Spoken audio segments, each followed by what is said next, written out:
In that same interview, Ursula von der Leyen called for an independent inquiry into the origins of the COVID-19 virus. Her comments followed Donald Trump's renewed accusations that a Chinese laboratory is responsible. The US president has declined to provide any evidence for his claim, but he told reporters that what he's seen gave him a high degree of confidence that the virus came from the Wuhan Institute of Virology. The director of national intelligence for the US says the agency has concluded the virus was not man-made or genetically modified. China has dismissed the allegations.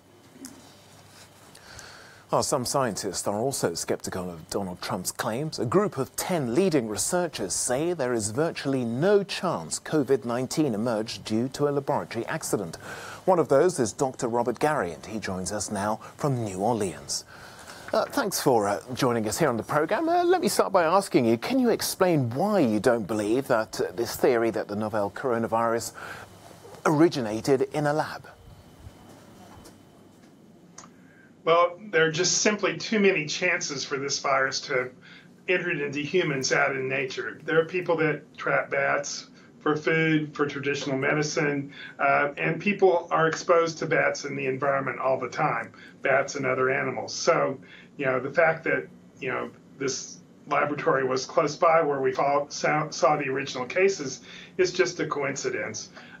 Many more chances out in the real world where people could be exposed to the progenitor of this SARS-CoV-2. Okay. Are we now any closer to finding out then the origins of this virus? There's been so many allegations of whether it came from a bat or a pangolin. It seems for sure that we do know that it came from an animal. But we do know it came from an animal, and somewhere in the ancestry of SARS-CoV-2 is a bat, because there are bat coronaviruses that are pretty close to the SARS-CoV-2. Now, did that ancestor of SARS-CoV-2 pick up some genetic material from another animal virus? We don't really know that for sure. There's some sequences in a pangolin coronavirus that are very close, very important part of the virus, the receptor binding domain. But, it could have just been mutation too over many, many decades to generate this novel virus. So why do you think it is then that the US president is continuing to push this theory and, and he claims to have seen evidence to suggest that it was engineered? I just say there are a lot of politics and a lot of things that are being said all over the world, different accusations being passed back and forth. What we really need to do is follow the science, follow the public health, pull together to end this pandemic. Do you think then we'll ever know for sure where this strain of COVID came from?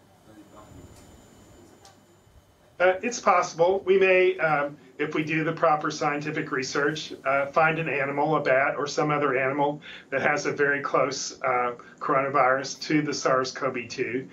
If we find that virus out in nature, then we'd be pretty sure where the virus came from.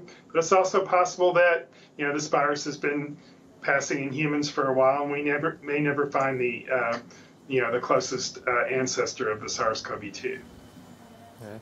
Possible then also that we may have another one in the near future. For now, Dr. Robert Garry, thanks for joining us on the programme.